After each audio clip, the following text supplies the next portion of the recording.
told numerous times I should stand as an independent. I said, well, it's £30,000 for a minimum, and where's my team? Because my team are all clinging by their fingernails in the Labour Party, and they're not going to help me as an independent. So, you know, there are some practical reasons why people can't stand as independent MPs, how much fun it would be to annoy everybody, because I do like annoying people. I am far less pessimistic than a lot of people here. And I was very glad to hear Shabir talking, because I agree with Shabir's point absolutely, that the struggle must dictate politics. The people are the prince. And it's really interesting, because I've been doing a lot of solidarity protesting and picketing with our local teachers, doctors, and so on. And I get written to a lot because, you know, I was known, and I was known before I was MP actually, and people write to me all the time. And there were school students and new university students from the borough who've known me most of their lives, or they've seen me around, or they were at school with somebody who knew somebody's auntie or something. They're all very, very political.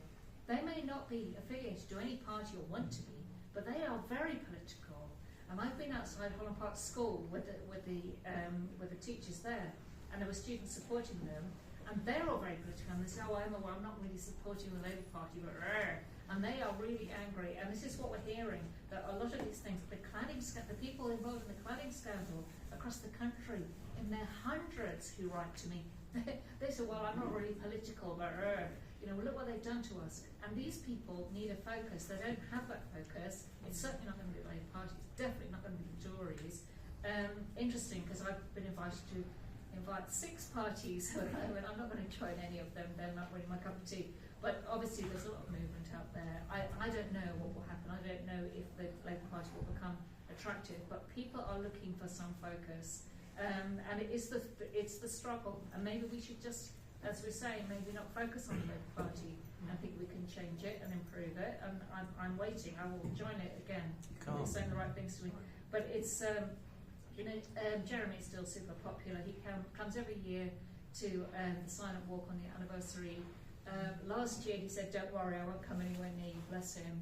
And he was mobbed. And he was there till about 10 o'clock at night talking to people. And this year I could very proudly walk with him because I've resigned.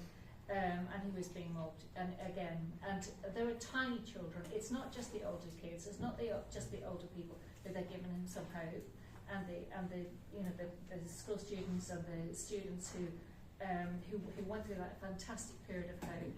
It's tiny children. There were tiny children asking to have their photograph with Magic Grandpa, and that's really sweet. And you know, it's a shame that he's become Messiah and everyone's trying to knock him down. But actually, it was what he represents is even bigger. So I'm not as I'm not as pessimistic as a lot of people.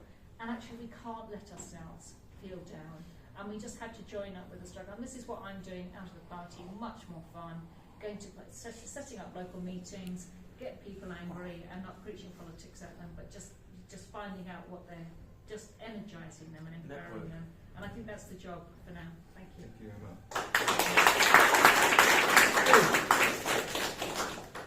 Yeah, I'll come back on a few points. Well, I mean, the Stop the War letter episode was mentioned a few times, and I was actually working for one of the left MPs who withdrew their signature. I think, well, I mean, I don't disagree with anything that's been said necessarily on that.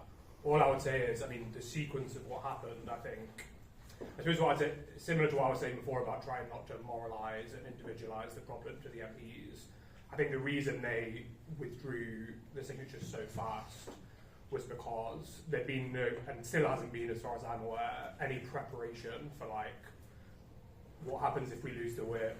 Momentum hasn't planned what to do, so it was really kind of panic, I think. And then we're also in a situation where none of the left unions affiliated to the party are willing to wield leverage and say, you know, we'll withdraw funding or disaffiliate if you go for the MPs.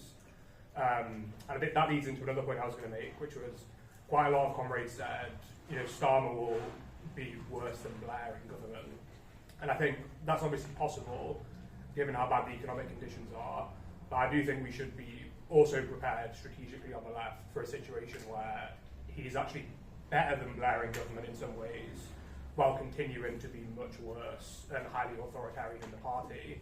I mean, I mentioned when I spoke before, like the Unite earlier this week voted overwhelmingly to stay affiliated to Labour.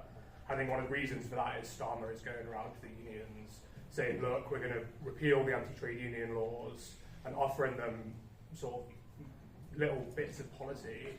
So I think we could be in a situation which, if anything, is more difficult for the radical left, where Starmer gives them enough, especially gives the left unions enough, and he concedes enough that they kind of get incorporated into the Labour government, and that, if anything, if what we want is an independent left, then that would be kind of a strategic challenge.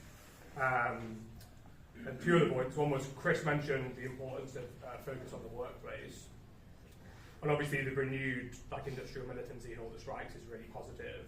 But I do think there is also a risk that we sort of abandon mass politics, and because I think a lot of the rhetoric associated with some of the strikes, especially in and around Unite, has been quite economistic. Jobs, paying conditions, and I think there's a slight risk that we turn away from having a broader mass political perspective. And the last thing I was just going to say is I think one of the striking things is that in 2019, and the first thing I did in Labour, really, when Jeremy was leader, was all the Green New Deal stuff. And in 2019, there was, there was a real sense of urgency around climate change. There was a real sense of the kind of the constraints imposed on us by how little time we have. And I think in recent strategic discussions, the sense of that has been lost.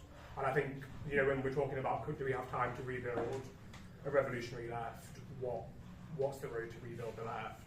I think it's just important to bear in mind that there really is not much time, and that should underpin, or kind of we should keep that in mind when we're having these broad strategic discussions. Yeah.